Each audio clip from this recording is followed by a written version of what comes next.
What is up, teacher? Mike here, and on this video we're gonna do a tier list of English tests that you can do to study or immigrate to Canada. And this is going to be a very interesting video, and it's going to surprise you because the end will be very surprising. I don't think you're expecting for the test that I'm going to be considering to be the best. So let's get right into this video. So if you don't know exactly what a tier list is, it's when we look at options and we consider them S, like S is the best thing, and then A, B, C, D, right?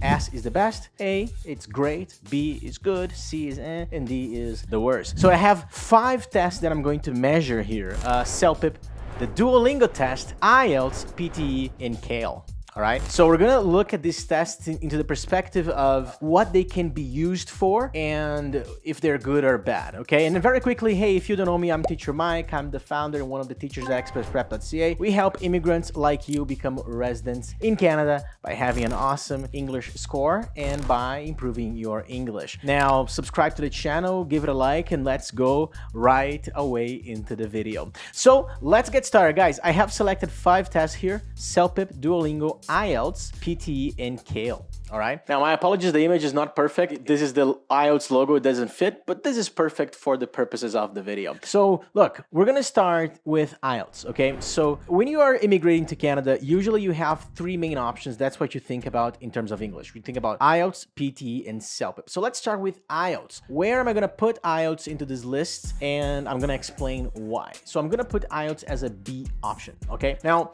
IELTS is useful for both your immigration, your studies in Canada, and your citizenship. But you have to make a choice. You have to decide if you're going to use IELTS General or IELTS Academic. IELTS Academic will give you your possibility to study in Canada, and IELTS General is the one that you're going to use for your immigration purposes or PGWP or everything in Canada. Why is IELTS a B level? Because unfortunately, because IELTS was created in the UK using British English, it has some main differences that don't really apply to your Canadian life in Canada.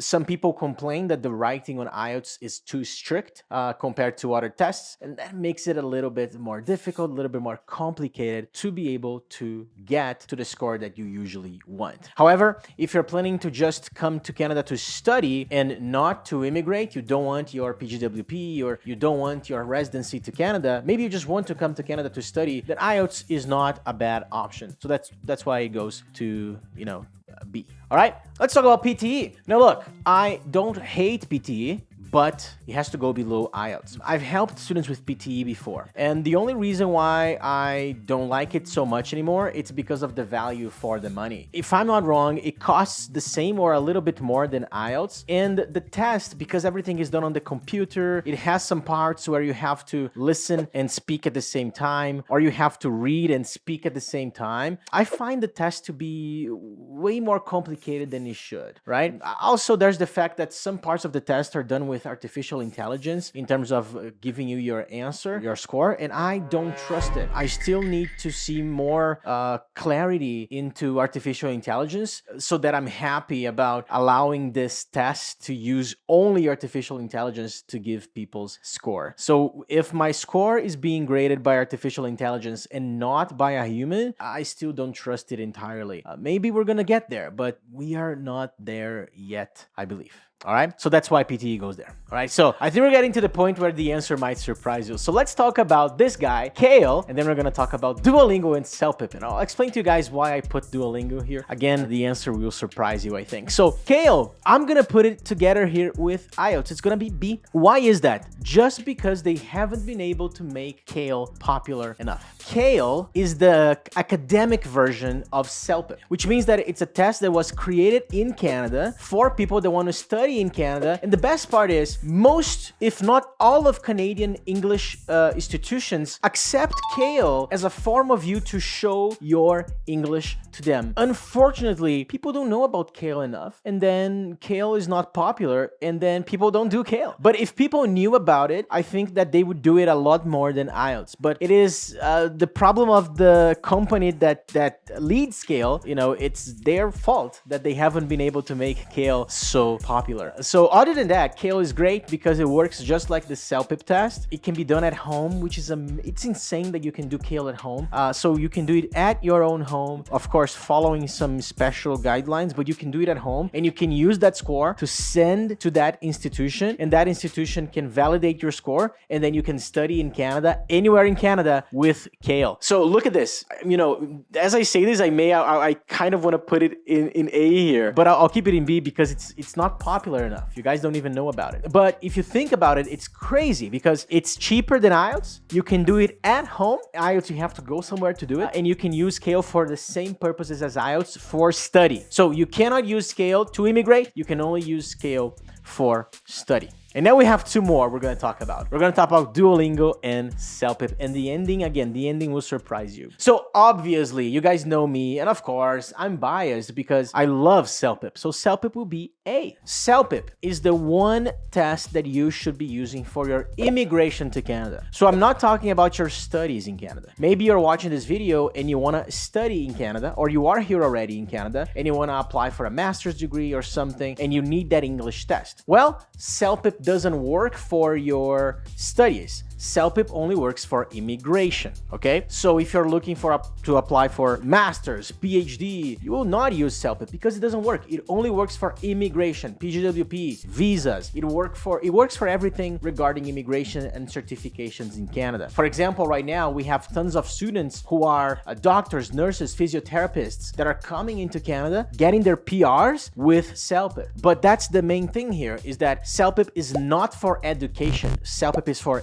immigration. So again, if you're watching this video and your goal is immigration, CELPIP is the way to go. Okay, so that's why it becomes A, because, you know, CELPIP is an official test. You have to go to this place where you have to physically be there, and you have to go through the test. The test takes 3 hours to do, and it's a very official and important test, but it's not perfect. There are some things that I wish they could improve. I wish they could improve the reading a little bit. But when I compare CELPIP to IELTS, Scale, and PTE, it has to go to the top, because when we look at everything, the speaking and writing is a little bit more simple to be able. The listening is very straightforward. The reading is a little bit difficult. I think they could make the reading a little bit easier for you guys, but that's what they roll. That's why it's letter A. And again, if you're going to immigrate to Canada, CELPIP is your choice. If you're going to do PGWP, CELPIP is your choice. If you're going to do a certification or physiotherapy license or anything, any type of license where you can do CELPIP, CELPIP is your choice, okay? So whenever you can do CELPIP, make sure you use CELPIP. It is the best solution for you. And by the way, if you're looking for help, link in the description to get that help. And by the way, if you don't want to be my student, but you want to help people learn more about this, just like this video and subscribe to this channel, okay? So now let's talk about Duolingo. Duolingo is my only S tier. And I'll explain why. So look, Duolingo doesn't work for immigration, and it will never work for immigration, okay? Because the Duolingo test is a test that you can do at home by yourself. Everything is on the system. And again, everything is AI, artificial intelligence, to measure. But that's kind of the good news, because the Duolingo test is a test that is actually so simple to do at home that most people get good scores on it if they practice it enough. And the good news is you don't even really need a course for the Duolingo test, because you can just go online and do their test for free. You can do a bunch of tests for free, and the test changes as you do it, and it improves your score. So it doesn't work for immigration, right? Unfortunately, it doesn't work for immigration. But when we look at all of these tests, it works for studies. Sometimes it doesn't work for master's or PhD, but it works for your studies in general. So if you're planning to come to Canada, or if you are in Canada, and you look at the educational institution that you want to be in, check if they accept Duolingo, because if they do, then I would use Duolingo for now. Now, things change. If CELPIP starts becoming acceptable for studies, I would go with CELPIP, just because I know it's the most official and best test for Canada, right? Duolingo is not Canadian, but CELPIP is. So if CELPIP starts being accepted for studies, then I would use CELPIP, and then CELPIP would become S tier. But because CELPIP is not acceptable for studies, Duolingo is S tier, just because of how easy it is for you to get good at the test. Now again, Duolingo is for studies only. You have to check if it's accepted in the academic institution that you want to go. But I've looked up recently, and it's still accepted in many institutions, okay? CELPIP becomes A tier, again, because it's the best for immigration and PGWP and everything regarding immigration to Canada. So a good way of coming to Canada would be doing Duolingo for studies if they don't accept CELPIP, which right now as I'm recording this video, they don't. Maybe I have to do a new video like this if they accept CELPIP. So you do Duolingo for your studies, and then as soon as you get to Canada and you do your studies, you do CELPIP for immigration. That is the best combo. And you know why this is such a good combo? Because the same CELPIP test that you're using for immigration can be used for your citizenship later. So you use just one test for immigration and citizenship, and you're good to go, right? So this is my tier list of tests. Hope you enjoyed it. Subscribe to this video if you liked it, give it a like, and I'll see you in the next video. Cheers, Teacher Mike out. This is my tier list. Hope you enjoyed this video.